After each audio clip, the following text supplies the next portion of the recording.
He left me for an older woman, and I feel that she put in his head that it's not his from the beginning because she thought I was messing around with some dude at her party. Did come to my house with another guy. Yeah, I wasn't messing around with him. You were dry humping on the side of my house. He was just dancing this or whatever on There was no dancing at that party. anyways, My mother is absolutely to blame. I was born to the most irresponsible, selfish.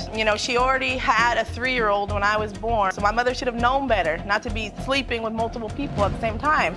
First 10 years of my life, I didn't even have a picture of this man. Oh, well then let's pull up my Facebook page and let her... Let's do that. Let Chris fight his own battles instead of letting you do. No, how about that? None of your business. What's going on in the courtroom? Yes, that's my nephew and I raised him. I don't care. If that was his son. Just like him out bucket.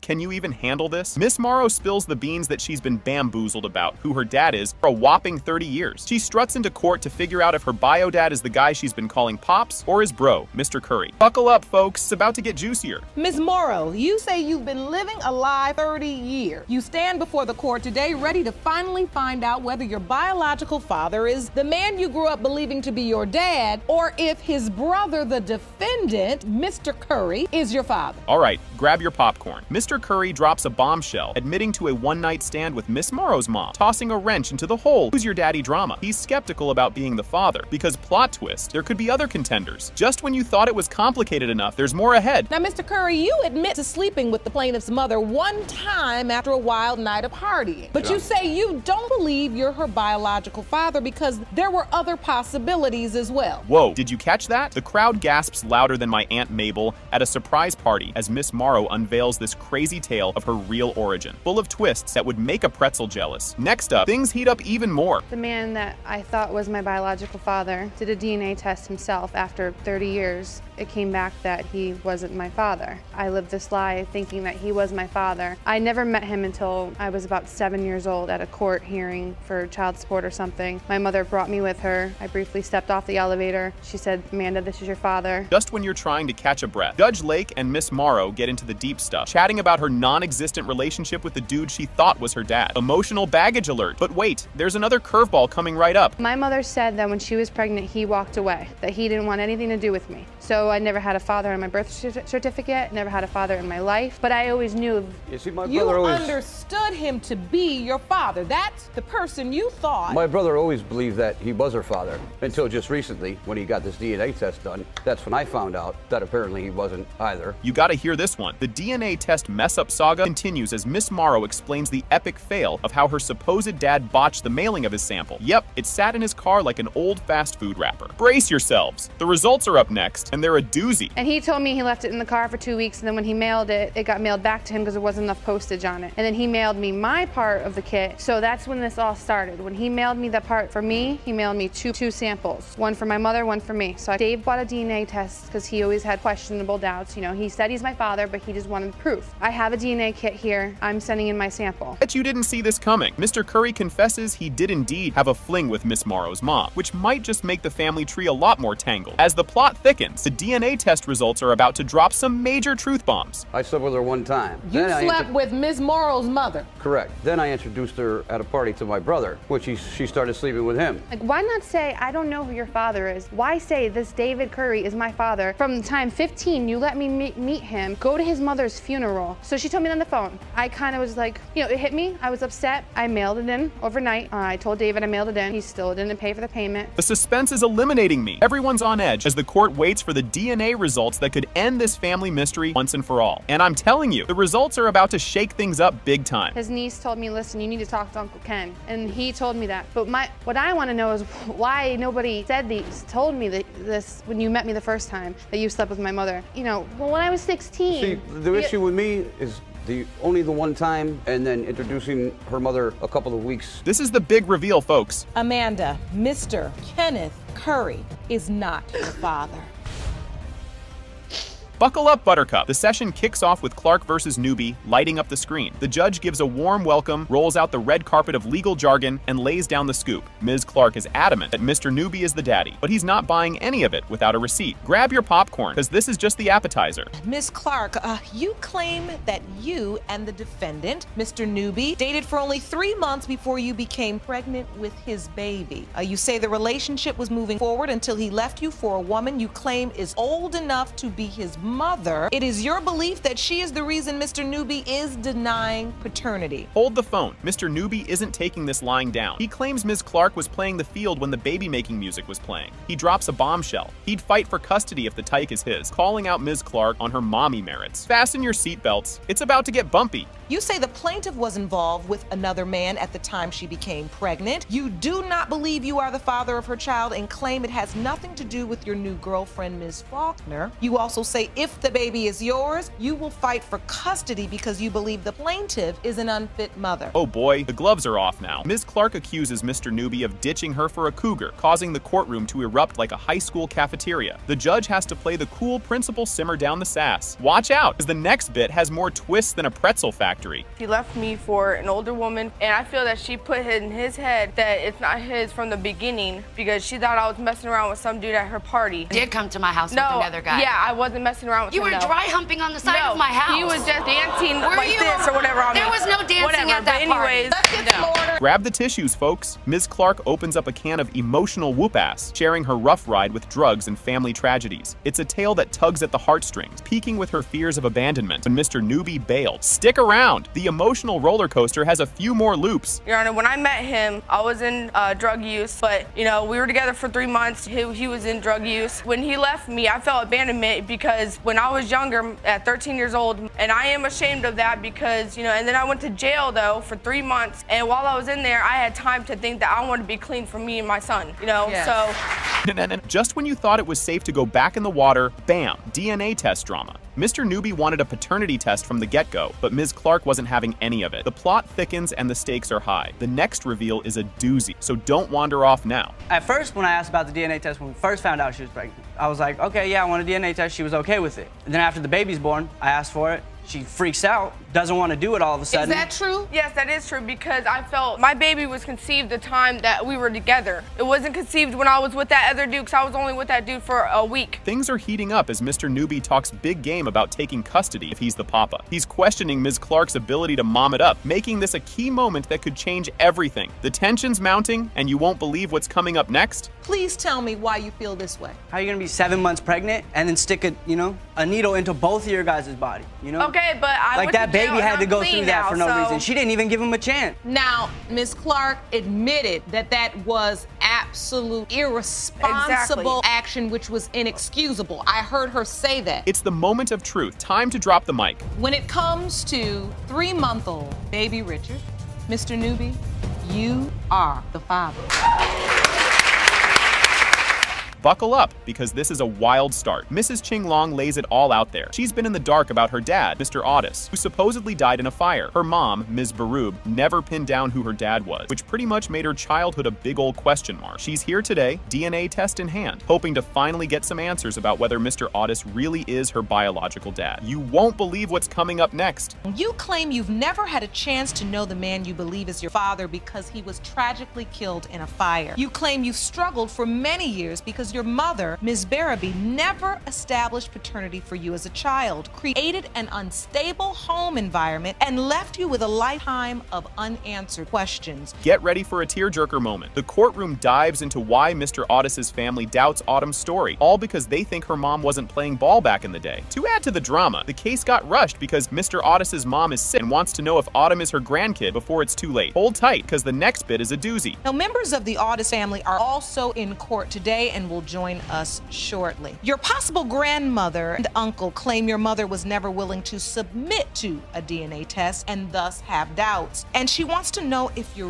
really her granddaughter before she passes away. Here's where the gloves come off. Autumn doesn't hold back one bit. She calls out her mom for a lifetime of poor decisions that left her fatherless. She's spilling all the tea about her mom's messy love life and how it's left her without a dad to call her own. The air's getting spicy, and it's only going to heat up from here. My mother is absolutely to blame. I was born to the most irresponsible, selfish, she already had a 3-year-old when I was born. So my mother should have known better not to be sleeping with multiple people at the same time.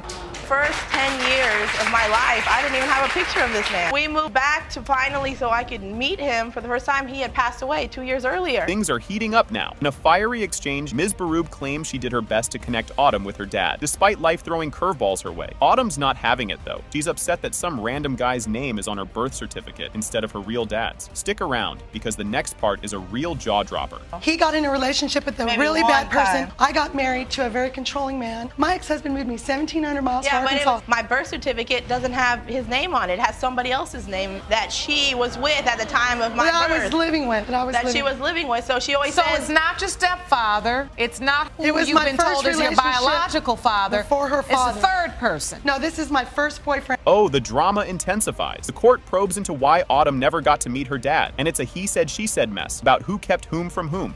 Emotions are flying high as everyone's throwing accusations around about past choices that messed up Autumn's sense of who her family really is. You'll want to see what happens next. It's a real cliffhanger. I told you my mother's delusional. She'll never own up to anything, and that's why we're in this predicament. I'm the one that you're talking about. Own up. We had moved back to Sacramento, California, which is where I was born and where we're from. She had told me, hey, you're finally going to get to meet your dad. This was 1999. I was 10 years old. Whenever we would try to contact him, turns out he had passed away 2 years earlier in the fire. How can I be sad for somebody that I don't know and that I don't know for sure if it's my father? Now things get real crunchy. Ms. Myers and Mr. Otis step up to dish their side of the story, and boy, do they have a lot to say. They're peeved about being left out of Autumn's life, blaming Ms. Berube for the cold shoulder. This family tea is scalding hot, and the reveal of the paternity test results is just around the corner. You're gonna flip. He was in labor. When James got home from work, he said, Valerie's having the baby, but we can't go. We don't know where she's at. And I said, well, she told me we couldn't go. So I didn't see the baby until she was about 2 months old. I never called them. Then how did we know you I didn't even know their number. She'll never own up to never anything. Nobody finally face the denied the whole thing. Okay, let's get some order in the court. I tried to have paternity tests done from the get-go. I offered to pay for it. Grab your popcorn. Here comes the big reveal. The moment we've all been waiting for. The DNA results are in. And guess what?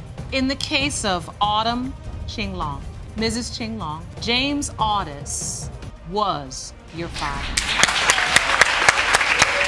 So, here's Mr. Ahmad on cloud 9 about being a dad to little Nevaeh. He spills the beans about his joy at fatherhood. Then, bam, Ms. Day drops a bombshell that maybe, just maybe, another dude could be the dad. Ahmad's here in court to sort out this daddy dilemma. Brace yourself, because it's just the start of the soap opera. Mr. Ahmad, you say you were overjoyed to be a father after the birth of your first child, 22-month-old Nevaeh. However, you claim that you were crushed when the defendant later told you another man could be her dad. You are here today to prove you are Nevaeh's father. Talk about a plot twist. Ms. Day steps up and confesses that she's been unsure about Ahmad's dad's status from the get-go. She's all set to prove that another man is the real daddy-o today. Stick around, because things are about to get even spicier. Ms. Day, you say that you were honest with Mr. Ahmad and told him from the beginning that you did not believe he was Nevaeh's dad. You plan to prove another man is Nevaeh's father today. Get your tissues ready for this heart-tugger. Ahmad opens up about his previous tragic loss due to an ectopic pregnancy, making Nevaeh like a second shot at fatherhood. This guy waited 40 years to be a dad, and now he's wrapped up in a paternity pickle. You won't believe what comes next. And so you found out she was pregnant and you were excited because this was your very first child. Yes. And also,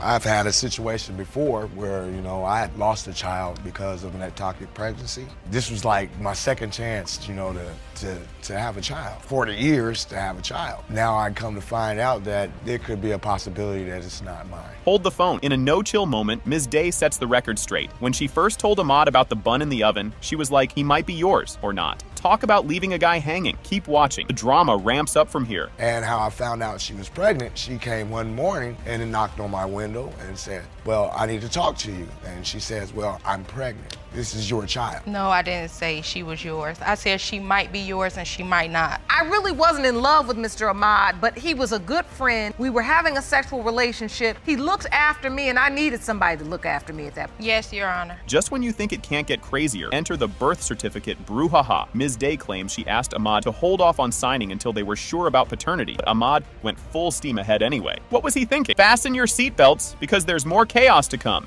When Nevaeh was born, were you present, Mr. Ahmad? I was present the entire time she was pregnant. I cut the umbilical cord. I signed the birth certificate. After the baby was born, we left the hospital together. Matter of fact, her mother picked me up to go have when the baby was being delivered. Her own mother drove me to the hospital. Here comes the judge with the receipts. Social media posts show Ms. Day singing Ahmad's praises as a stand-up guy and soon-to-be dad. These posts seem to say Ahmad's the dad, no takebacks, but wait till you see how these posts stir the pot even more. We found some very interesting posts. It says, "Happy Father's Day to my child's father. Even though she's not here yet, he's already amazing. I'm proud to call him mine." That's because he was there. He was there. He wanted to be her father. So that was before she was born. Yes. Yikes. Talk about complicated. The courtroom learns Ms. Day's been juggling both Mr. Ahmad and Mr. Flowers. Each guy has played daddy in their own time. It's like a reality show with more court orders. Don't miss what happens next. It's a real jaw-dropper. If you truly believe Mr. Ahmad is not her biological father, why worry him at all? I don't call him. I barely ever ask him for anything. Mr. Flowers is my best friend, and he's always been there before me, before I even had a kid. I'm out of this situation now, and my main deal is, what is the paternity of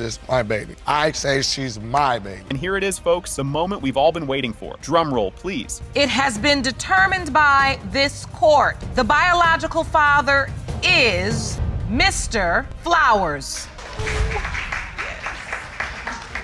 You won't believe this opener. Ms. Stanley hauls Mr. Williams into court, demanding a paternity test to prove he's not the dad of 3-year-old Ryan Alexander. Despite their previous fling, she's sure the test will clear things up. Buckle up, it's just starting to get juicy. Ms. Stanley, you have dragged your former fling, Mr. Williams, to court for a paternity test to prove he did not father your 3-year-old son, Ryan Alexander. You admit to being intimate at the time of conception, but say today's results will prove your son does not have his DNA. Here's where it gets spicy. Mr. Williams steps up, totally convinced that little Ryan Alexander is his mini-me. He throws shade, suggesting Ms. Stanley is pushing him out because her new beau doesn't want him in the picture. Wait till you see what's up next. Mr. Williams, you say baby Ryan Alexander is the most important person in your life and claim the only reason Ms. Stanley is doubting that Ryan Alexander is your son is because she has a new man in her life and doesn't want you around. You're here with your Aunt Mary, who says she has proof to show that Ryan Alexander is your biological child. Things are heating up. Enter Ms. Combs, rocking up with what she claims is solid proof that Ryan is indeed Mr. Williams' kiddo. She talks about Ms. Stanley's supposed wedding plans with Mr. Williams like it's some soap opera plot twist. Keep your eyes peeled. The drama's about to escalate. I have proof of that, ma'am. Where she was texting me off of Facebook, asked me if I was Chris's aunt and that they were going to get married and she wanted me to do the wedding because I am a community chaplain. And I told her, yeah, and she asked me how much would I charge. I told her nothing because it's my nephew. She's nothing but about wanting somebody to try to use. Whoa, things are really flying now. The court turns into a hot mess as everyone starts throwing accusations like confetti. Judge Lake has to step in to calm the storm and keep everyone on track. You ain't seen nothing yet? Oh, well then let's pull up my Facebook page and let her... Let's do that. Let Chris fight his own battles instead of letting you do. How about that? It's none of your business. What's going on in the courtroom? Yes, that's my nephew and I raised him. I don't care. That was his son. Just like him out bucket.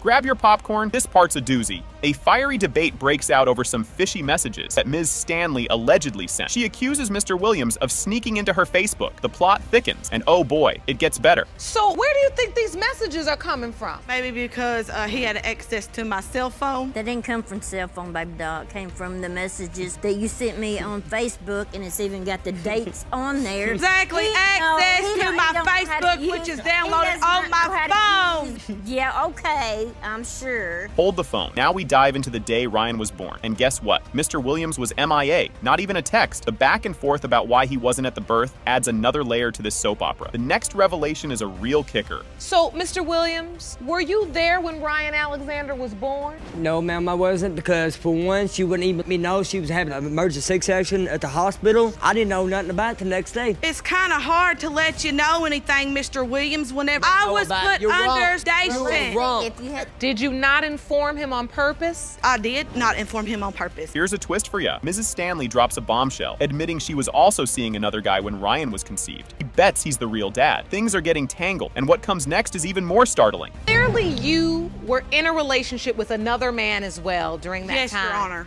Do you think he's the father? Yes, I do, Your Honor, because I had slept with him more than I slept with Mr. Williams. You're a straight low-down liar. Whoever she could be with would give her whatever they could get, because she was... So now, Miss Cole, calm down. We're not going to start arguing across the aisle anymore. And here's the grand finale. Drum roll, please. It has been determined by this court, Mr. William, you are not his father.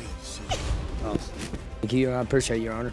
Mrs. Chappelle kicks things off by staking her claim that Mr. Todd is definitely the dad of her daughter, Alicia. She suspects that Tad's denial is all thanks to his fiancée, Ms. Cullen, who doesn't seem too keen on her man hanging around Chappelle. Ms. Chappelle, you say the defendant, Mr. Todd, is without a doubt your daughter, Walicia's biological father. You say the only reason he denies her is because his fiancée, Ms. Collins, doesn't want him in your life. Ms. Chappelle hits Mr. Todd with a lawsuit for a whopping $2,475, all because she's drowning in babysitting bills and missed work wages ever since Todd stopped watching the kiddo. Now you're suing Mr. Todd for $2,475 for babysitting expenses for lost wages. As the room heats up, both parties clash with Ms. Chappelle, whipping out some paperwork to prove her points. Mr. Todd counters, denying he ever babysat or even knew about Ms. Chappelle's job. Because I had a job, Your Honor, and he was babysitting the baby for me. I had to start paying $75 a week for babysitting fees and lost wages, so I had to quit my job, and I don't have a job anymore. And here's my papers right here.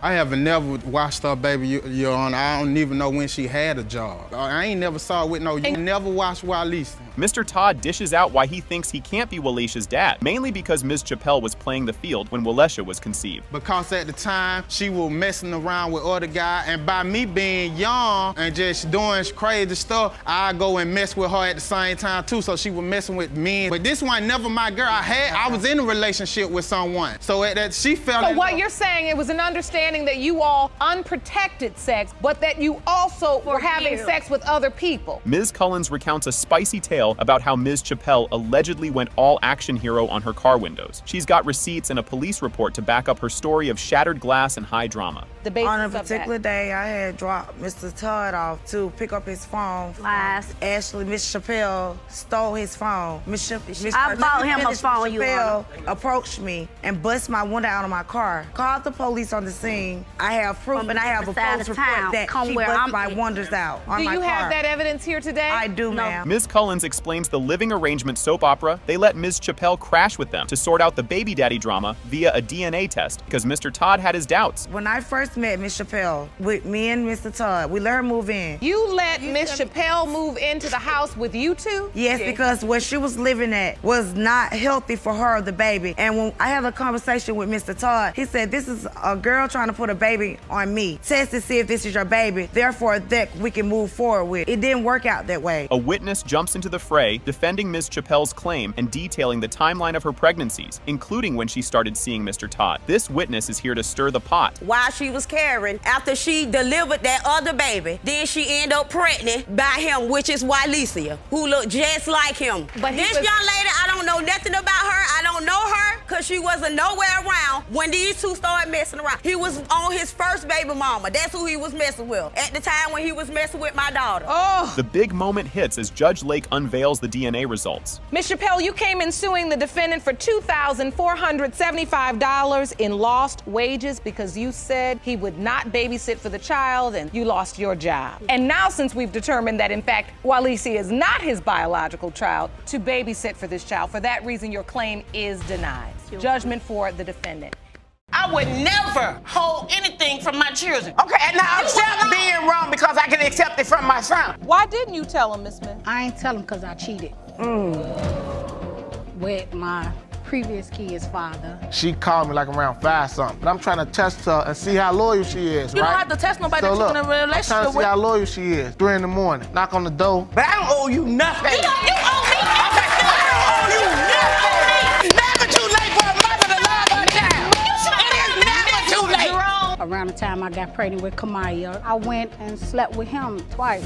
without protection? Yes, Your Honor. She come to the window, guy walk right out. Wasn't nothing open up in there that night but legs. Feel me? And she One of said those she legs ain't did open up nothing. that night. And she said she ain't. So here it comes, the big bombshell. Miss Moore spills the beans right before her son steps in. She confesses to a decades-old fling with not one, but two guys and never told her son about it. The court's already done a paternity test, and those results are ready to drop today. You'll want to stick around because the drama is just heating up. To present his case against you, you haven't seen your son since a lifelong secret became exposed just 2 months ago. Now, Ms. Moore, what was the secret that you kept for almost 3 decades? 29 years ago, I had an affair between two guys, and I didn't tell my son. Just when you think it's a regular day in court, Mr. Weeks throws a curveball. He starts to spill the tea on why he thinks the man who raised him might not be his bio dad. Ever since he was a little tyke, whispers in the family hinted at something fishy. His mom always brushed it off, shutting down the convo with a firm, "Maurice is your dad." End of story. But wait, there's more to this story. Keep watching.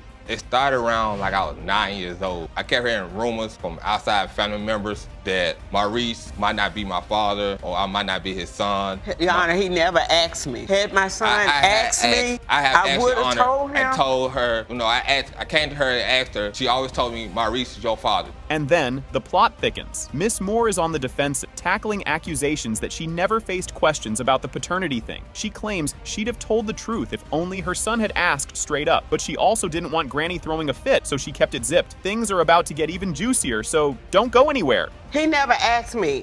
Quite honestly, if my son had asked me, I would have told him, but I would have also told him not to say anything because I didn't want my mother to know. My mother has rejected my daughter. Yes, I didn't want another child rejected. I grew up stern with those beliefs that a child out of wedlock was not going to be accepted by her. Oh boy, here's where it gets awkward. A random family reunion at the corner store uncovers the secret. When trying to connect a family member with his dad over the phone, the relative acts clueless, triggering Mr. Weeks to confront his mom for the real scoop. This revelation was like dropping a hot potato. Now watch as it gets even hotter. I went to the corner store, you know, just give me some. I see another family member of mine. He asked me how my father was. I told him he's doing fine. You want to talk to him? He said yes. So I went in my pocket, brought my phone out, called him right there on the spot. As soon as he got on the phone, he said, "Oh, my bad. I got the wrong number." He gave me back the phone. No, we had a little awkward moment, like... Basically, he was implying Maurice wasn't your father. Right. Now, Miss Moore takes the stage to lay out her emotional roller coaster of a life story. She talks about the tough choices she had to make to keep her family together with Maurice, who stepped up as the dad figure despite the secrets. She's laying it all out there, and trust me, you don't want to miss what's next. It's a doozy. A couple of months ago,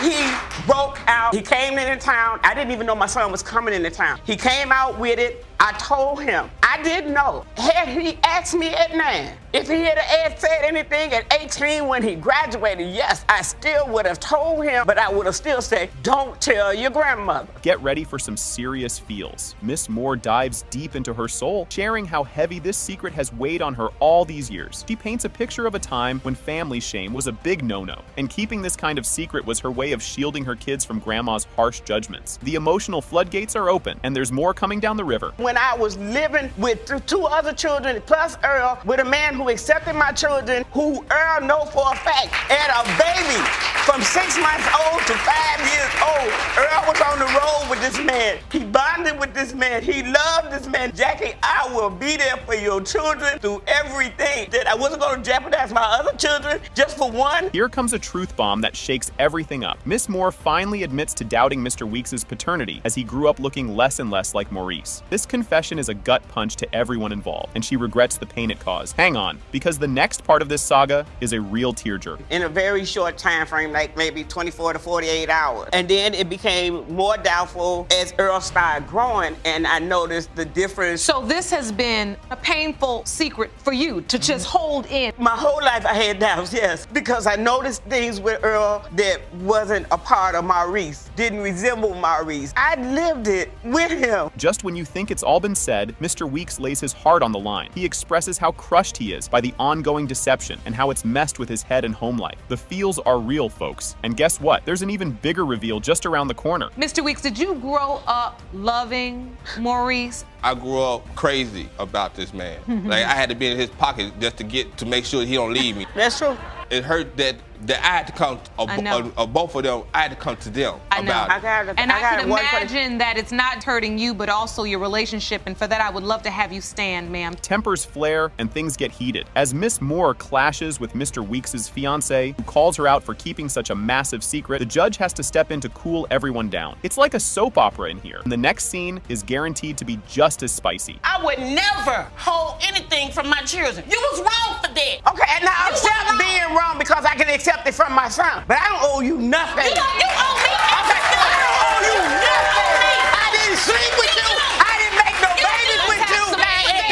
It's never too late for a mother to love her child. It is never too late. Hold on to your popcorn. Here comes the grand finale. Weeks, the man who has raised you for the past 29 years is not your biological father.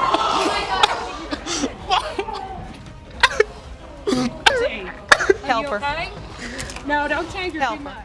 Judge Lake addresses Ms. Hauser's claim that her ex-husband, Mr. Campbell, walked out on her and their son Michael over 3 decades ago. Ms. Hauser asserts that Michael has faced significant medical challenges since childhood, which prompts her request for a DNA test to confirm paternity and possibly understand Michael's health issues. Ms. Hauser, you claim your ex-husband unexpectedly walked out on you when your son, Michael Campbell, was 5 months old. You say your son has had medical problems since he was a child, and you have petitioned the court for a DNA test in order to hopefully find a solution for a life-debilitating condition. Mr. Campbell counters Ms. Hauser's claims by expressing his long-held belief that he is not the father of her son, Michael. He anticipates that the DNA test results will vindicate him by proving he is not related, thus clearing his name from associated responsibilities and claims. Mr. Campbell, you say you never believed the plaintiff's son belonged to you, and today's result will prove your case and clear your name. The court delves into the background of Ms. Hauser and Mr. Campbell's relationship, which began in high school. Despite knowing Ms. Hauser was pregnant, Mr. Campbell agreed to an elopement influenced by familial pressures and their young love, even though he harbored doubts about being the biological father. Mr. Campbell and I met when I was a junior and he was a senior in high school. What ended up happening was mid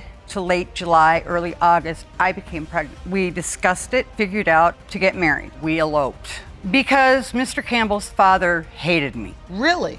Absolutely could not abide me. A pivotal moment arises when Mr. Campbell reveals that he never believed he was Michael's father, leading Judge Lake to question the rationale behind signing the birth certificate and his subsequent actions, including an attempt to seek custody post-divorce. You did not? No, I never believed for 1 second it was. If Mr. Campbell was not Michael's father, why did he sign the birth certificate? Why, when we got divorced and his family tried to get custody of Michael? Did you sign the birth certificate? No, ma'am. I was in basic training in the Army when Michael was born. Did anybody bring a copy of this birth certificate? Yes, ma'am, I did. Mr. Campbell admits he knew from the start of their marriage that Michael was not his child, raising questions about his motives for marrying Ms. Hauser and the authenticity of their relationship, given the complexities surrounding Michael's conception and birth. You're saying you knew soon as when you married her that this wasn't your child. So why marry a woman pregnant with another man's child and you don't believe there's any possibility that it's yours? She was my first love, and we were kids, and I thought,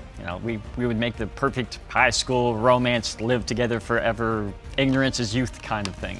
Ms. Hauser recounts the deterioration of their marriage after moving to South Carolina, detailing how financial and custodial struggles emerged shortly after Michael's birth, culminating in Mr. Campbell's abrupt departure and their eventual divorce. Mr. Campbell in South Carolina while he was enlisted. And then when Michael was 4 months old, I moved into a mobile home court, a boyfriend and a girlfriend and one of their friends, and Michael and I. It was a 3-bedroom. There was nothing going on between any of us. It was just cheaper to live that way. The moment of truth arrives. It has been determined by this court. Mr. Campbell, you are not the father.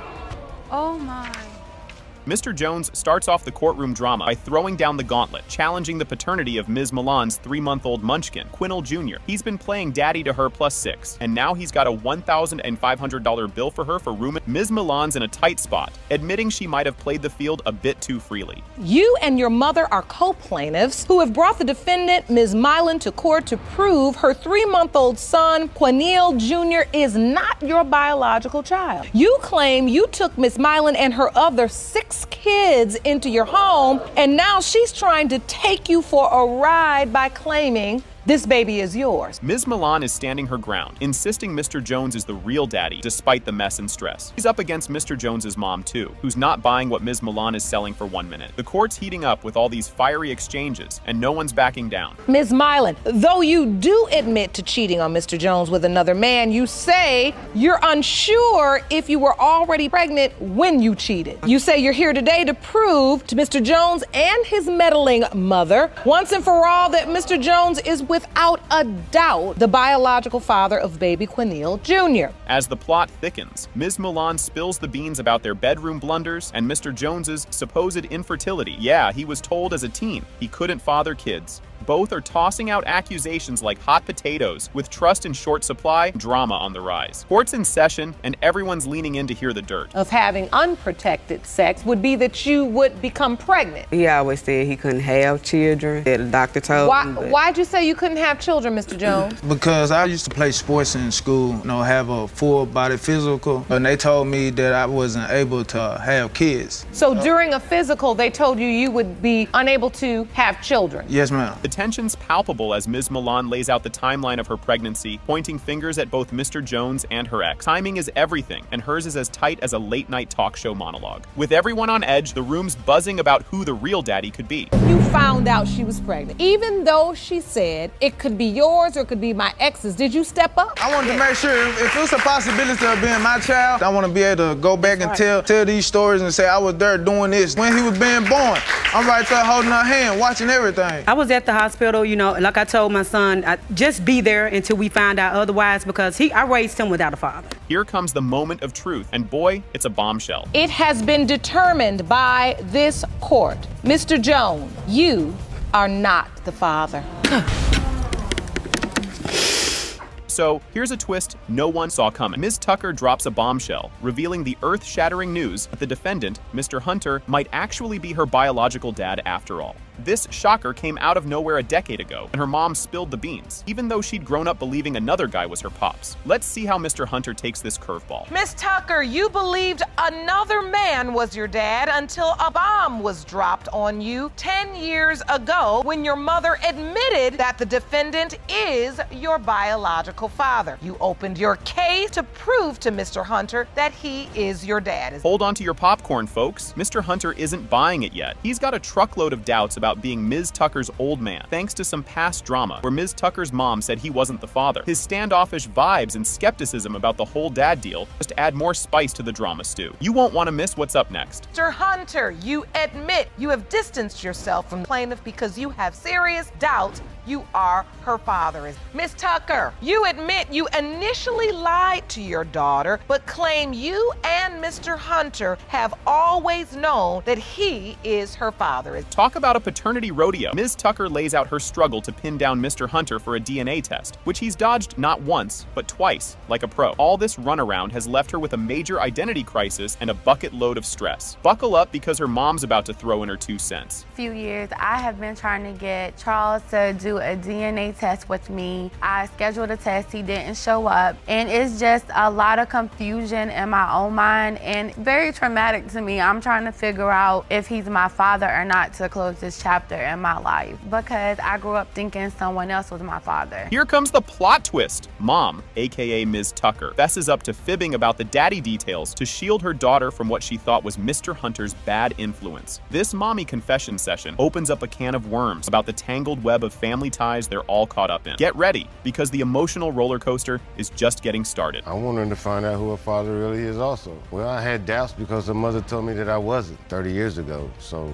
Miss Tucker, you hear your daughter speak? You say you and Mr. Hunter have always known that he was her biological father. Yes, Your Honor. I told her that someone else was her father at the time in order to protect her. I felt like Mr. Hunter was not a good role model. You're not gonna believe this. Imagine finding out over a phone call that the guy you thought was your dad isn't. That's the kind of soap opera twist Ms. Tucker faced in 5th grade, shaking up her world and giving her a serious case of the Who's My Daddy blues. Stick around because the plot thickens even more. I was in the 5th grade and his sister had came and got me one weekend like she always did. They were on the phone and I was over listening to their conversation with her telling him that, and it was my first time ever talking to him. I was really excited. But I wanted to know, you know, where was he? Why was he not around? And that's when he told me that my mom was not being honest with me. Just when you thought it couldn't get weirder. As a teen, Ms. Tucker bumps into a lady who drops another dad bomb, suggesting Mr. Hunter could be her real father. But plot twist, Mom waves it off as gossip, thickening the plot and the family mystery. The tea is piping hot, and Mr. Hunter's about to give his side of the story. I was in the 7th grade. Where we're from is very small, so I was at a store. There's a woman who knows them both. Told me, she said, you look just like your dad. So I go, oh, you know my dad? And I said his name, and she goes, that's not your dad. So I went home, and I did tell my mom what she said, but my mom just said she was lying, so she didn't know what she was talking about. Crank up the drama dial. Mr. Hunter rewinds the tape to his younger days when he and Ms. Tucker's mom were an item, and she told him the baby wasn't his. This led him to peace out for over a decade, leaving room for rumors, half-truths to fill the void. Fasten your seatbelts. His school visit confession is a real jaw-dropper. She told me she was pregnant. She said the baby wasn't mine. I left and I got my life together. And I stayed gone for 15, 16 years. I came back to North Carolina hearing rumors that she was mine. So what am I supposed to do when someone tells me I'm not the father? I move on with my life. But even though he said he went off what my mom said, I was in middle school and the young woman that is like his daughter. Did he just say that? In a surprise school visit, Mr. Hunter claims he's Ms. Tucker's dad, flipping the script and stirring up a whole new level of family drama. This bombshell leads to heated discussions about who's responsible for the truth in their tangled tale. The DNA results are just around the corner, and they're gonna be a doozy. So, Mr. Hunter, did you show up at the school and tell Miss Tucker I'm your father? That was a long time ago. I vaguely remember that conversation when she was at that school. You don't pull a child out of school father. and then tell him a joke that I think I'm your father. So that's not gonna fly with me. Come with some new testimony that makes sense. And now, the moment we've all been waiting for. Drum roll, please. It has been determined by this court. Mr. Hunter, you are not the father. So, we're kicking things off with a bang. Ms. Smith marches into court, ready to prove to her fiancé, Mr. Hopkins, that he is indeed the daddy of their adorable 2-year-old munchkin, Kamya. She's all in, betting everything that the DNA test will call him Papa. Buckle up, it's about to get wild. Miss Smith, you've petitioned the court today to prove to your fiancé that he is the biological father of your beautiful 2-year-old daughter, Kamaya. Mr. Hopkins, you don't believe that you are Kamaya's biological father and say today's negative result would end all wedding plans. Yes, Your Honor. And boom, Mr. Hopkins drops a truth bomb. He's not buying the daddy title so easily because, get this, Ms. Smith has tossed out "you're not the father" a few times during their spats. Yep, it's like something straight out of a daytime TV drama with less hair pulling. Just wait till you hear what's next. I got doubt for my own reasons. For one, she told me herself a couple of times, numerous of times, that in an argument that Kamaya wasn't mine. And just to make you mad, it wasn't to... That ain't how you, that make ain't how You do said it. that, Miss Smith? You said Kamaya's not your child? Your Honor, I done threw birthday parties for Kamaya. A second birthday party I threw for her. I provided. Hold on to your popcorn, folks. Things get spicy. As Ms. Smith admits she's been playing the "you are not the dad" card just to get under Mr. Hopkins' skin during their arguments. It's her go-to move in the argument playbook, apparently. But oh, the plot thickens. Mr. Hopkins has a receipt for every diaper he's ever bought. Let's see how this financial drama unfolds. What does it profit you just to tell a man that you truly believe is your child's father during an argument that he's not? It was to make him mad because I know that really bothers him because he and now he's countersuing you for $2,500 because now that he feels doubtful as to whether the child is his, he wants the money back that he's given to help support her. Oh, snap. Mrs. Smith confesses to a little side hustle with her ex around the time little Kamya was conceived. The audience gasps, the judge raises an eyebrow, and suddenly, it's not just a paternity test we need. It's a full-blown soap opera script. Don't touch that dial. Drama level is about to skyrocket. Why didn't you tell him, Miss Smith? I ain't tell him because I cheated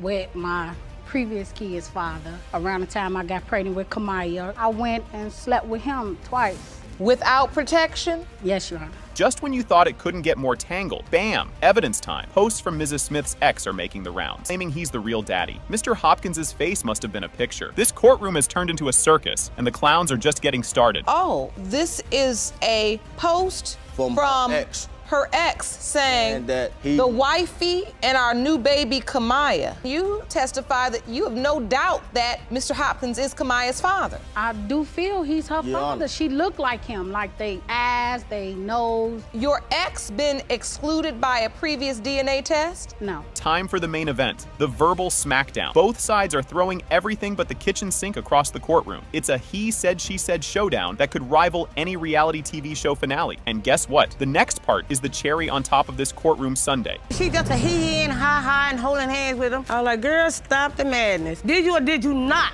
have on a red and white top with some red and white pants? But that wasn't you. Before. No, look. Wait a minute, Wait a minute. She that Well, one. would So not all that only, is a lie. would And not only lend credibility why would to you her say yeah testimony then? that she knew it was you if she knew you had that outfit. Feel me? She a lie. Tell the truth. No, were you no, were you I was there? not at no Applebee's. Okay. The tension could be cut with a knife. DNA results time. Everyone's on the edge of their seats, waiting to see if Mr. Hopkins is the father or just a guest star in this family drama. The envelope, please. And prepare yourself, because this revelation is a doozy. You got something to say, man? Seem like you do. Keep on you holding us up. I want to know. I don't want to know lose now. my family, but she ain't yours. What I tell you? So I took for all this for you to tell me this. I don't think she yours. I don't know, man. I don't want to lose you. Do you want the truth or do you not? I would like the truth. The moment of truth arrives with all the subtlety of a sledgehammer. Mr. Hopkins, you are not Kamaya's father. Guess what's popping off today? Judge Lake kicks off the show with the case of Commons versus Baker, where Ms. Commons is dragging Mr. Baker to court to nail down paternity for her daughter, Reza. Ms. Commons is totally over it, saying Mr. Baker was all daddy mode at first, but now he's acting all brand new because he thinks she cheated. Ms. Commons, you claim the defendant has been denying your 2-year-old daughter Breeze and refuses to do anything for her. You are furious and testify that you are certain he is the father and plan to prove that today. Here's where the tea starts spilling. Mr. Baker drops the bomb that he started doubting he's Breeze's dad after a previous courtroom drama on Couples Court showed Ms. Commons might have played him. The audience is eating it up, and you can cut the tension with a knife. Mr. Baker, you claim you were a loving father for the first 1.5 years of Breeze's life until 5 months ago when you appeared in Couples Court and learned Ms. Commons cheated. You say Ms. Commons is a liar, but the DNA does not lie and will prove that you are not Breeze's biological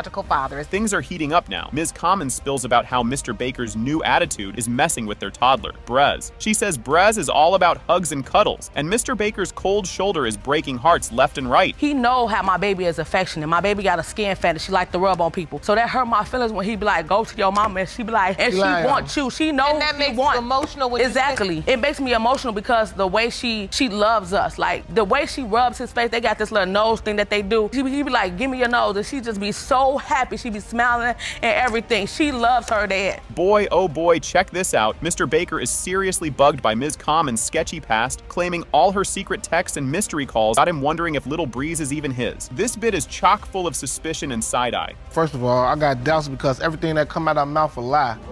All the stuff she did in the past, just cheating with multiple people. Cheating with multiple people. I could catch her like, if her phone bing, she hide it. If my phone bing, people steady. You just want it. It could be, if my phone bing, it could be Jesus Christ. He gonna think it's I'm sleeping with. Oh my gosh. It's an exclusive. All right. Y'all won't believe this plot twist. In a wild move, Mr. Baker pretends he's out for the night to see if Ms. Commons would invite another dude over. And surprise, surprise, he catches her with another guy. Talk about a loyalty test gone wrong. Strap in, because there's more drama ahead. On 2 different days, though. It was a weekend, right? Basically, I'm gonna say this. One weekend, right, Friday, I'm going out, I go hang with the homies or whatever. She called me like around 5 something. But I'm trying to test her and see how loyal she is, You right? don't have to test nobody So that you're in a look, I'm relationship trying to see with. how loyal she is. 3 in the morning. Knock on the door. She come to the window. Guy walk right out. Wasn't nothing open up in there that night but legs. Feel me? And she Well, say no she legs ain't open did up that night. Just when you think it can't get any crazier, Mr. Baker's sister steps up and throws even more shade on Ms. Commons, saying she's seen her running around with different dudes. It's like a soap opera with these two, honestly. Me and Mary been friends, best friends, for 10 years. We used to run the streets together, which means like we was double dating, kicking it, going back to the clubs and stuff. And to fast forward up after that, We get down together. If that's And the case, why you ain't been tell your brother like, don't get down with her, we got down together? I did tell my brother, but he was 19 up at telling him about you. No, and I you felt was- like that you was just older and you taking advantage of him. Now, the moment of truth, everyone's on the edge of their seat as Judge Lake reads out the paternity test results, and boom. It has been determined by this court. Mr. Baker, you are the father. I do not just say this is my nephew. If you go on my Facebook, his pictures are everywhere. I want to make sure. You have doubts? Because if I have doubts and that is my brother, baby, I still want to be there. No, my because brother's I don't not want you to there be for there. him. If you have doubts, there's no need for you to be in my child's life. That's exactly why my brother said he didn't know. I asked her mother that Jasmine was my firstborn, and that was good enough for me, Your Honor. We went on and had 4 more children after that, and they all belong to me. Now, my point in here, he would have addressed me before he sent her a Facebook or whatever. I know he couldn't be able to find me because we had no contact with each other. She said her and her husband does a good job of Fiance, taking care. and he do. No, and he do. That's a text and he that do. was sent and he do. to me. He has been a much better father than Quincy. So, trust that, because he stepped up. My daughter is going to call him dad. Quincy never been around. Mrs. Thayer kicks off by hoping to glue what's left of her marriage back together. And boy, does she mean business. She's here to prove that Mr. Thayer is indeed the daddy-o of not one, but 2 munchkins, Cadence and Matthew Jr. Sounds like a Maury episode, doesn't it? Miss Thayer, you are here today in hopes of saving what is left of your marriage. In doing so, you've summoned your husband, Mr. Thayer, to paternity court to prove that not only did he father your 19-month-old daughter, Cadence, also your 3-year-old son, Matthew Jr. Mr. Thayer's on stage with trust issues thicker than a bowl of oatmeal. He's ready to hit the divorce button if the kiddos turn out not to be his. Talk about drama. You say you absolutely do not trust your wife, and you are prepared to get a divorce today when the results reveal that either one or both kids are not yours. We don't even have sex anymore. What married couple doesn't have sex? We're young, the back and forth, arguing all the time. We argue so much that my son starting to get mad and yell and repeat some of the stuff that we say. Oh yeah, they did. The Thayers initially signed up for a no-strings-attached fling, and now look where that got them. This backstory is juicier than a season finale cliffhanger. So this doubt is wreaking havoc in your marriage. Yeah, in my mind, we're basically separated because we don't sleep in the same room no more. When we're around each other, she's on her phone. We just sit in the same house, and we don't even communicate no more. I don't feel that connection with her. Or the kids, for that matter. All of this is because of the doubts regard to the paternity of the 2 youngest children. Ms. Thayer hit Mr. Thayer with the I'm pregnant surprise, and suddenly things got real. This wasn't in their casual fling contract, folks. At some point, you find out you're pregnant. Yes, I didn't know what to say because I wasn't planning on having any more kids. I mean, I had 3 girls already, so I was already a single mom. Were you all using protection? No. Fail to plan to fail. And then I believe she was pregnant before we even got together. Because Matthew was born 3 weeks early. She told me about 3 weeks in that she was pregnant. The emotional gloves are off, and these two are throwing accusations like confetti at a parade. Mr. Thayer's doubting the entire timeline, and honestly, who can blame him? But you claim she was with somebody else approximately 3 weeks before. It hurts. I mean, I love him or I wouldn't have married him. This is the person that I want to spend my life with. This is my first child too, Your Honor. I was excited because I didn't have no kids, I didn't have a family or anything, and she was gonna give that to me. That I can grow with and I can watch them grow and I can teach them all the things that they're supposed to do in their life that I didn't do in mine. Cue the suspicion music because Mr. Thayer can't figure out how they made baby Cadence when the bedroom's been colder than a penguin's toenails. Yep, he went there. Your doubt surrounding Cadence. That is your younger child. You all have 2 children together, potentially. Yeah, because around the time that she was conceived, we weren't really having sex. Find out she's pregnant again and immediately doubt. How are we gonna have a kid if we don't have sex? So you testified earlier, Ms. Thayer, that you were in a sexless marriage. Yes. I mean, when he's talking about with Cadence. The results are in, and oh snap, it's not looking good for Ms. Thayer. The machine tagged her as more deceptive than a fox in a henhouse. You'd like to tell us before I read these results. Like I said, the only people that I messed with was during the break that we had that he's talking about where I moved out. Ms. Thayer, you were asked, in the last 4 years, have you had sexual contact with anyone other than the 2 men you have previously disclosed? You said no. The lie detector determined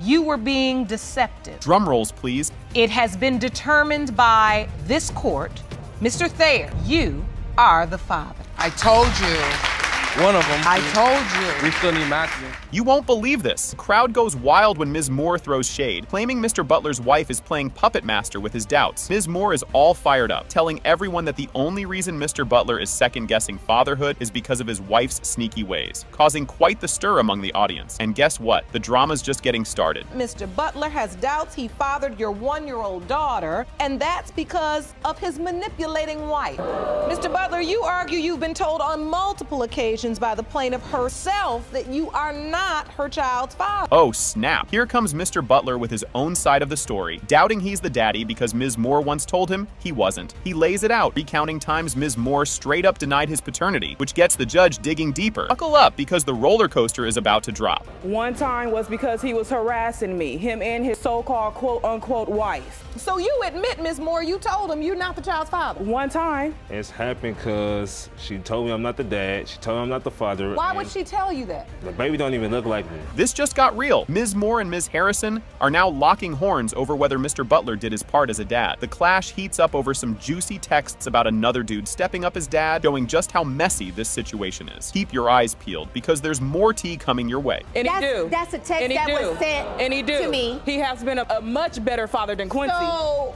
trust that. My husband do a good job keeping me and... Because he stepped up. My daughter is going to call him dad. Quincy never been around. Hold on to your popcorn, folks. We're diving into the nitty-gritty of the pregnancy timeline, the court questioning when exactly Ms. Moore got pregnant. This critical convo throws some serious doubt on Mr. Butler's paternity claims. The plot thickens, and you'll want to stick around for the next twist. The baby looked just like Quincy. Now, if she can't do the math, that's her problem. She needs to sit down. December 11th, the doctor told me I was 7.5 weeks. And the baby was born... July 26th. I had 2 dates. I had an emergency C-section on July 26th. Was Quincy anywhere to be around? No. Tell me. Here's a heart tugger for you. Ms. Moore shares the tough tale of her labor and the emergency C-section. It's a crucial point that highlights just how intense things were during the birth, with Mr. Butler nowhere in sight. The emotions are high, and the next part is sure to tug at your heartstrings even more. My doctor came in and told me that my baby's heart rate was going down. She was getting less oxygen. I did not see my baby. I went to an emergency C-section. Out of recovery for 45 minutes, I touched my baby and signed my baby off, which is the city that he stays in. I did not tell him where my baby was. I know how mental he is. Can you feel the drama heating up? Mr. Butler confesses he's torn about his role in his maybe daughter's life amidst the ongoing feud with the two leading ladies. His admission sheds light on his personal turmoil and the tangled web of emotions surrounding the paternity mystery. And hold tight, because the truth bomb is just about to be dropped. That's because it's being tugged on. I'm playing tug of war. If it's come back to be my daughter, I'm not gonna never see her. And what is it you feel like Ms. Moore wanted to be with you, and since that didn't work out, Zamar's her way of getting back at you? Yes, ma'am. Here it comes, big reveal. It has been determined by this court. Mr. Butler, you are her father.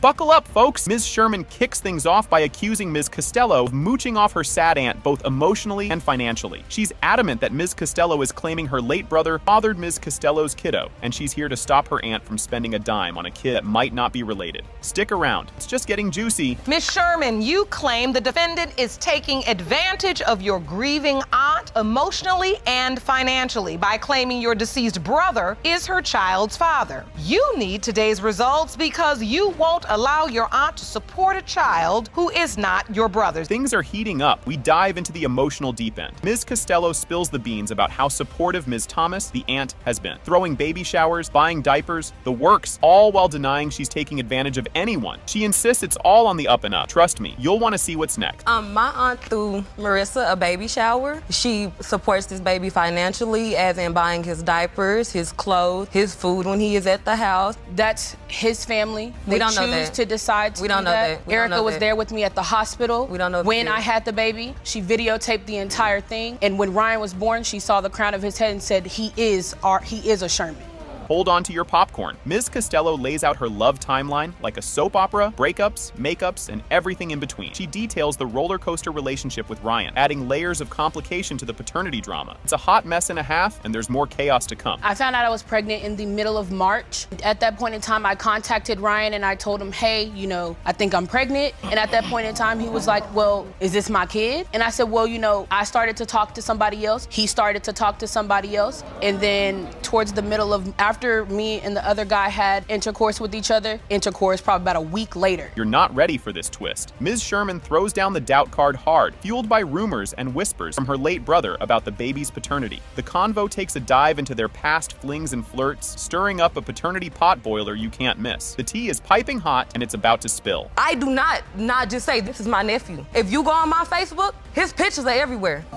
I want to make sure. You see how my aunt is looking? How she is crying? You have doubts. Because if I have doubts and that is my brother, baby, I still want to be there. No, my because brother's I don't not want you to there be for there. him. If you have doubts, there's no need for you to be in my child's life. That's exactly why my brother said he didn't know. Guess what? The results are in. It has been determined by this court. The percentage of relatedness between Ms. Nalencia Sherman and Ryan Costello Sherman is 97.8%.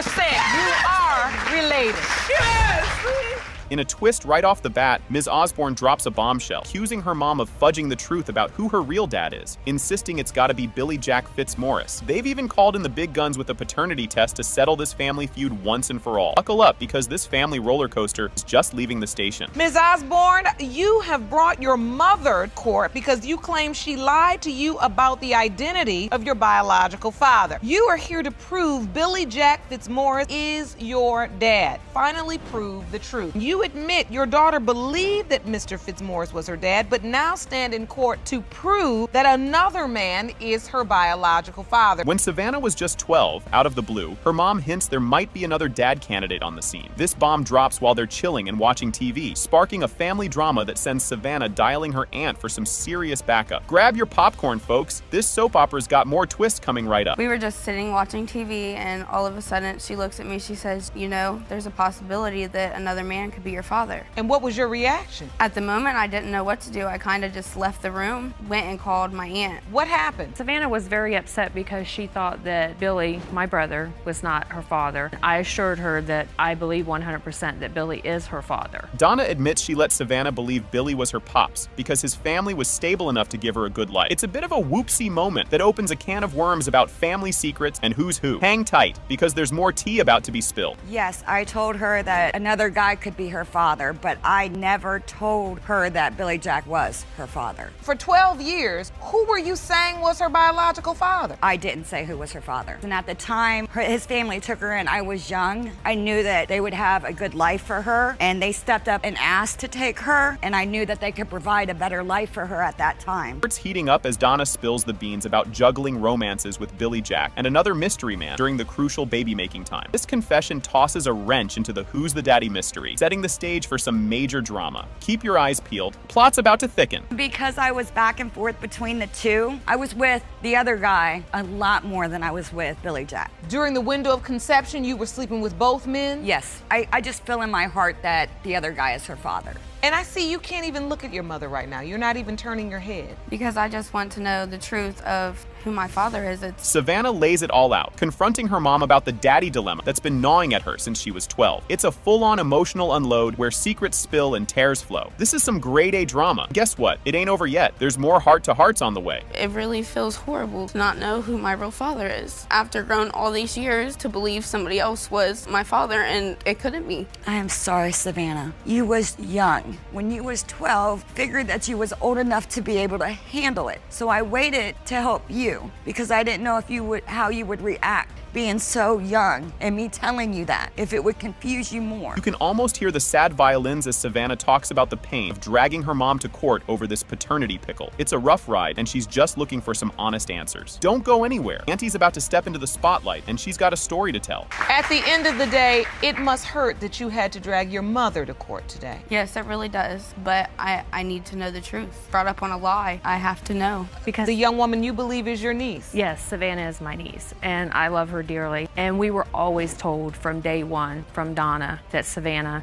was our I call her our baby, but our niece. Auntie Brooks jumps in with a backstory that's part soap opera, part reality TV. She reminisces about the shock and awe of Donna joining the family under, let's say, colorful circumstances. The family saga unfolds with more layers than a reality TV show marathon. And yep, there's even more juicy bits to come. So when he brought Donna home, we were a little shocked because at the time she was working as a stripper. We didn't know what to believe, but we believed my brother Donna both when they said that Billy was her biological father, that she was pregnant with Savannah, and that was our family. I had told both men that I was pregnant. And now we're talking about whether these sisters might have different dads, which just adds more spice to this already zesty family gumbo. The chat turns to similarities, suspicions, and family whispers that have everyone guessing. Stay tuned, because the DNA results are about to drop. So growing up, you just felt like I have a sister, but we have two different fathers. I also believe Billy could be her father. Oh, really? Because at the time that Donna conceived Miss Patton, she was also with my brother, back and forth between my brother and the other man. And I see similarities between Mrs. Patton, this is his other daughter here, Marissa, and Savannah. And bam! It has been determined by court. Ms. Brooks and Savannah are related. Here we go. Miss Hayslip rolls up with a big claim, ready to stir the pot. She's here to prove that Mr. Hayslip, who she insists is her dad, really is her biological father. She's even brought her aunt along because, hey, you gotta have a cheer squad for moral support, right? This is just the opening act, folks. The scene is set for some real family drama. You are seeking a DNA test to prove that Mr. Hayslip, the defendant, is your biological father. You've believed he is your biological father for many years, yet you say he has never allowed you into his life at the time of your conception, but you claim you were always told that Mr. Hayslip was your father. And bam, the plot thickens. Mr. Hayslip fires back, determined to prove he's not the father. He's been dishing out child support for 19 years, and now he's had enough. He even wants Miss Hayslip to drop his last name like it's hot, no matter what the test results say. Stick around, because you won't believe what he says happened to him next. Now, Mr. Hayslip, you say you want to prove that Miss Hayslip is not your biological daughter today. You admit to being very angry because you claim you've been forced to pay child support for the past 19 years for a child you did not father, so that she no longer has yours after today's test results are revealed. Yeah. Hold the phone. This just got juicy. Imagine minding your own business, driving, and boom, cops pull you over and drop a child support bomb on you. That's Mr. Hayslip's story, and he's sticking to it. He had no clue until a cop slapped cuffs on him and spilled the beans. What's next? Miss Hayslip's going to hit you right in the feels with her side of things. I had moved from southern Michigan to northern Michigan. I was on my way back, about a 200-mile trip to southern Michigan. I was pulled over for speeding. He said, you have a failure to pay support. And this was the first time you're driving along routine traffic stop and they say this to you? Yes, ma'am. In fact, they handcuffed me, and when they did, I was pretty mad, and I struggled a little bit with him. Grab your tissues! Miss Hayslip shares how she grew up always believing Mr. Hayslip was her dad, because, well, that's what her mom told her. Despite him being more ghost than dad, she hung on to that belief. But wait till you hear about the plot twist at school that cranks up the drama to a whole new level. That you were told as a child. As I was growing up, I knew David as my father. And then my mother would tell me that he had nothing to do with me, he never wanted anything to do with me, but was trying to get with her. As a child, what's your first memory where your mother told you? It was around 5 she told me that he could be my father, but earlier she always said David Hayslip. Talk about a schoolyard scoop. Miss Hayslip and a girl named Courtney Hayslip discover they might be sisters. That's one heck of a "how's your father?" moment, literally. They piece together their family puzzle right between math and lunch period. You won't believe the bombshell Miss Hayslip drops next about her stint in foster care. I met one of the Hayslips in school, which is Courtney, and I told her that my dad was David, and she also said that was her father. And she went home to my Aunt Susie and told her that she met me. My Aunt Susie told the truth. Up until that point, you all going to the same school and don't know you're Your Honor. potentially sisters? Yes. For a long time, they rode the same school bus and didn't even know it. Here comes a heart-wrencher. Miss Hayslip throws down the big question. Why didn't Mr. Hayslip take her in, leading to her long years in foster care? It's a moment that could make onions cry. Just you wait until Mr. Hayslip spills the beans on his legal battles. It's a real doozy. And then finally, after several months, she finally set it up to where that I could meet Celeste. My first impression of her, I thought she looked a lot like me when I was little. We had a bond that we had connected, and then we started getting close, and then her mother, a long time, and the next thing you know, they put her into foster care. 5.5 years. I just want to know why, if you knew me back then, why didn't you try to get it taken care of back then? Strap in for some legal labyrinth tales. Mr. Hayslip dives into how he's been duking it out with the law, trapped by a default paternity rule. He's convinced it's all a big mistake, but the drama is just heating up because his daughter Courtney is about to step into the spotlight with some skepticism of her own. That's not even part of my family, and I fought, it's Cass County, Michigan. Every month, I have filed paperwork with them. They deny me. Since I didn't answer the letter, the original letter, mother, for the blood, back then it was a blood test, then I was deemed the father by default. Exactly. And they're saying there's nothing I can do to get a DNA test. I'm just, for 18 years, I'm stuck paying child support no matter what, because I had a fling. Cue the suspense music. Courtney Hayslip steps up and shares why she's not buying the sister story. Turns out Dad never mentioned anything about having another daughter. If secrets were a sport, Mr. Hayslip might be league champion. But hold on to your popcorn. The DNA results are up next, and it's a real cliffhanger. Are you doubtful that she is your sister? A little bit, because I've never been told about her, and I wouldn't think that he would deliberately try to hide something from the family if he knew it was his. I had 2 other children from another mother. After my marriage had broken up, Yes. I had gotten with someone else. I did not hide those children from them or anything. I told them straight up, hey, you got a brother, you got a sister, here they are, let's meet them. You can't make this stuff up. DNA results are in, and guess what? In the case of Hayslip versus Hayslip, when it comes to Celeste Hayslip, Mr. Hayslip, you are her father. So get this, Mr. Thompson strides in totally convinced he's the dad. He's like, I've never met Ms. Robinson, but today's DNA test will totally show she's mine. Stick around to see how Mr. Fresneda reacts to that bomb. Mr. Thompson, you've dragged the defendant, Mr. Fresneda, to court to prove that you, not he, fathered Miss Jasmine Robinson. You've never met Ms. Robinson, but say today you'll prove she's yours. Plot twist, Mr. Thompson spills the beans about his past fling with Ms. Robinson's mom when Fresneda was out of the picture. He dipped out when Fresneda came back, but now he's all, she looks like me. The next bit will have you rolling. Me and her mother had relations while Miss Fresneda was away. When Miss Fresneda came back into the picture, I stopped seeing Sonia, and she was pregnant. Child was born. Family members came to me stating, that she looks like me and things of that nature. Sonia said no, she knows who she got pregnant by. Here's the kicker. Thompson got a call that Robinson's mom passed away, and apparently her last wish was this paternity test. He's here with heart on sleeve, trying to prove he's the dad. Up next, Ms. Robinson drops her side of the story, and it's a doozy. It's sorry to say, but, I got a phone call saying that she had passed away.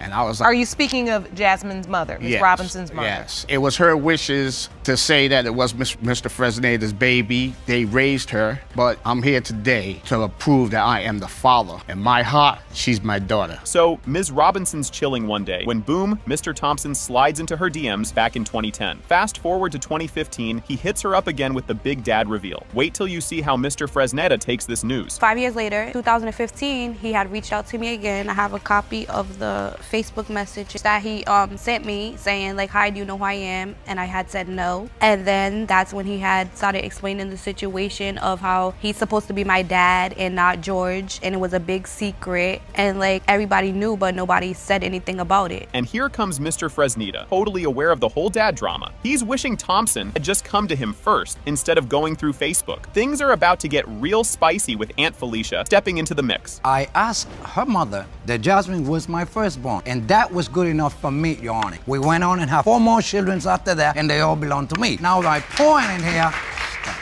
he would have addressed me before he sent her a Facebook or whatever. I know he couldn't be able to find me because we had no contact with each other. He lives in one town and I live in another. Hold on to your popcorn because Aunt Felicia is about to stir the pot. She's seen some family resemblances that she just can't ignore and thinks there might be more to the story. The DNA results are up next, and they're a real game changer. Did she ever mention to you that Mr. Thompson could potentially be Ms. Robinson's father? She always denied it. If we brought it to her attention, she always said that Ladden was not Jasmine's father. Because as Jasmine was growing up, as the aunt, started seeing a little difference in the children. You did? I did. The moment of truth. Judge whips out the DNA results, and guess what? It has been determined by this court. The biological father is Mr. Thompson.